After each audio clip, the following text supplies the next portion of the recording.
ये कहानी उन दिनों की है जब नेहा ने दिल्ली यूनिवर्सिटी में एडमिशन लिया था। हॉस्टल में उसका और उसकी रूममेट सानिया का पहला दिन था। उन दोनों के मन में भी रैगिंग का डर बैठा हुआ था। उनके कदम धीरे धीरे उस कमरे की तरफ बढ़ रहे थे जहां सीनियर्स ने उनको बुलाया था। दरवाजा खुलते ही सामने उनके सीनियर्स प्रियंका, विक्की और मनीषा खड़े नजर आए। आओ आओ, वेलकम पापा की परियों। चलो जल्दी से अपना अपना नाम बताओ।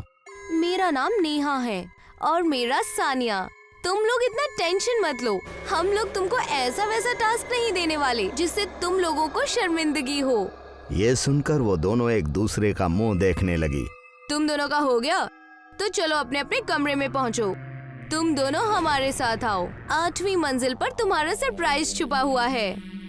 8वीं मंजिल का नाम सुनकर नेहा और सानिया और ज्यादा डर गईं, क्योंकि 8वीं मंजिल पर एक भी कमरा ऐसा नहीं था कि वहां पर कोई रहता हो। वो पूरी तरह सुनसान था और वहां कोई आता जाता भी नहीं था। मुँह क्या देख रही हो, चलो बाहर निकलो। ना चाहते हुए भी वो दोनों उनके साथ 8वीं मंजिल पर पहुंची। वो उनको एक कमरे में ले गए जहां रोशनी का कोई खास इंतजाम नहीं था। प्रियंका ने उन दोनों को चेयर पर बिठाया, फिर उसने टेबल पर 4 मोमबत्तियां लगाई और फिर एक बोर्ड टेबल पर रखा जिस पर आउजा बोर्ड लिखा हुआ था और उसके ऊपर एक गोल्ड शीशा रखा हुआ था। अब आएगा मजा। ध्यान से सुन लो, हम सभी अपने हाथों को थामकर बोर्ड के जरिए आत्माओं से कांटेक्ट करेंगे। रूह के आने के बाद चाहे कुछ भी हो जाए, हाथ नहीं छोड़ना है जब तक रूह खुद से हमें गुड बाय बोलकर चली ना जाए। कोई उठेगा नहीं, ठीक है? अगर कोई आत्मा हमारे आसपास है तो हमसे बात करो। तभी कमरे में ठंड बढ़ने लगी और बोर्ड पर रखा गोल्ड शीशा अपने आप खिसक कर हेलो पर पहुंच गया, जिसे देख सबको थोड़ी हैरानी हुई। लेकिन प्रियंका ने हिम्मत करके अगला सवाल किया, तुम्हारा नाम क्या है? वो शीशा अपने आप अल्फाबेट्स पर घूमने लगा और उनसे मिलकर एक नाम बना, वंदना। अब नेहा के डर का कोई ठिकाना नहीं था। उसने डर के मारे अपना हाथ छुड़ा लिया। मुझे नहीं खेलना ये गेम। ये तुमने क्या किया? हमें उस ईविल को वापस भेजने से पहले हाथ नहीं छोड़ना था। लेकिन मुझे बहुत डर लग रहा है। तभी अचानक से कमरे की लाइट ब्लिंक करने लगी और उनको एक खतरनाक हंसी सुनाई दी।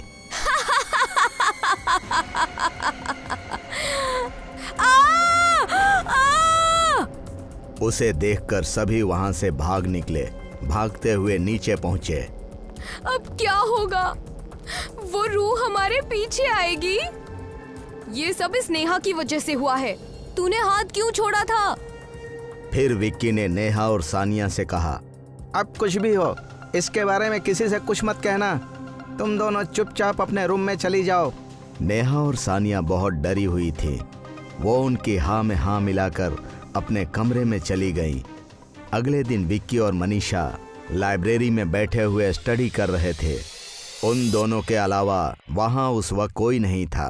तभी रैक से एक किताब जमीन पर गिरी और उसकी आवाज से दोनों चौंक गए।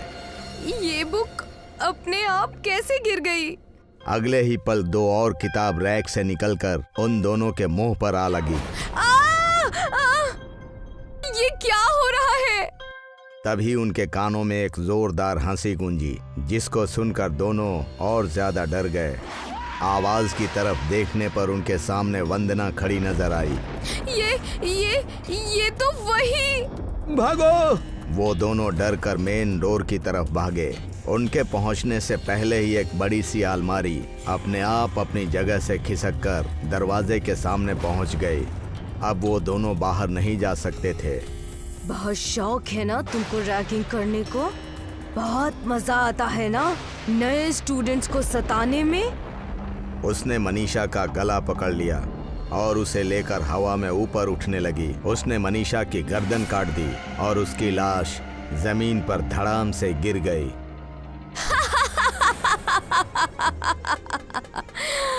मदद मदद करो, कोई है? कोई नहीं है। ऐसा कहकर वो उस पर झपट पड़ी और उसके चेहरे पर अपने तेज पंजों से हमला करने लगी। फिर उसने विकी को जमीन पर पटक दिया।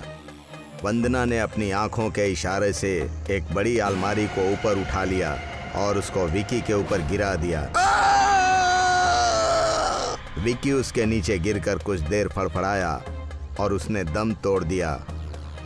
अगले दिन जब उसकी मौत की खबर फैली तो कॉलेज में दहशत का माहौल बन गया और सबसे ज्यादा नेहा और सानिया डरे हुए थे, क्योंकि उनको लग रहा था कि उन दोनों की जान उसी औजा बोर्ड के जरिए आई वंदना की रूह ने ली है।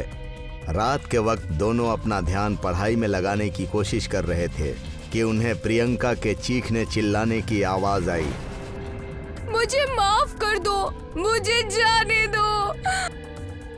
ये तो प्रियंका की आवाज है। ये ऐसे क्यों चिल्ला रही है? वो दोनों कमरे से बाहर निकली तो देखा कि प्रियंका के कमरे के बाहर और भी बहुत सी स्टूडेंट्स जमा थीं और वार्डन दरवाजा खोलने के लिए उसका दरवाजा पीट रही थी। तुमको रैगिंग करने में बहुत मजा आता है ना? तुम जैसे स्टूडेंट्स की वजह से कितने स्टूडेंट्स अपने ख्वाब को पूरा करने के पहले ही खुदकुशी कर लेते हैं, अपनी जिंदगी शुरू होने से पहले ही खत्म कर देते हैं। मम्मा मुझे माफ करो। मैं कभी किसी की रैगिंग नहीं करूंगी। जा, आज तक जितने भी स्टूडेंट्स की रैगिंग की है सबसे मुआफी मांग। दरवाजा खुल गया और प्रियंका बाहर निकली। अभी तक उसने जितने भी स्टूडेंट्स की रैगिंग की थी उन सभी से उसने हाथ जोड़कर माफी मांगी। सभी ये देखकर हैरान थे। तभी उसकी टांग हवा में ऊपर उठ गई और वो अपने आप घिसटकर बाहर की तरफ जाने लगी।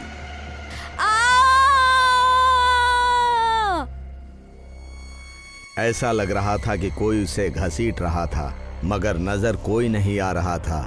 बाकी सभी उसके पीछे भाग रहे थे। वो हॉस्टल के पीछे काफी सारा दलदल जमा था, उसके अंदर समा गई। उसका सिर्फ एक हाथ ऊपर निकला रह गया। वार्डन के साथ 2 स्टाफ भी वहां पहुंचे। सभी पीछे हटो। उन दोनों ने उसका हाथ पकड़ लिया और उसको ऊपर खींचने लगे। उन्होंने उसको खींचकर बाहर निकाला तो सभी की चीखें निकल गई। प्रियंका बेहोश पड़ी थी और उसके पैरों से एक लड़की की लाश लिपटी हुई थी। वार्डन के चेहरे पर खौफ नजर आ रहा था और अगले ही पल वंदना की रूह सबके सामने आकर खड़ी हो गई। मैं कुछ साल पहले यहाँ तालीम के लिए आई थी, लेकिन मेरे सीनियर्स ने मुझे इतना परेशान किया कि मैंने खुदकुशी कर ली। जब इस वार्डन को ये बात पता चली तो हॉस्टल के बदनामी के डर से तो इसने उन्हीं सीनियर्स के साथ मिलकर मेरी लाश को यहाँ दलदल में डुबा दिया।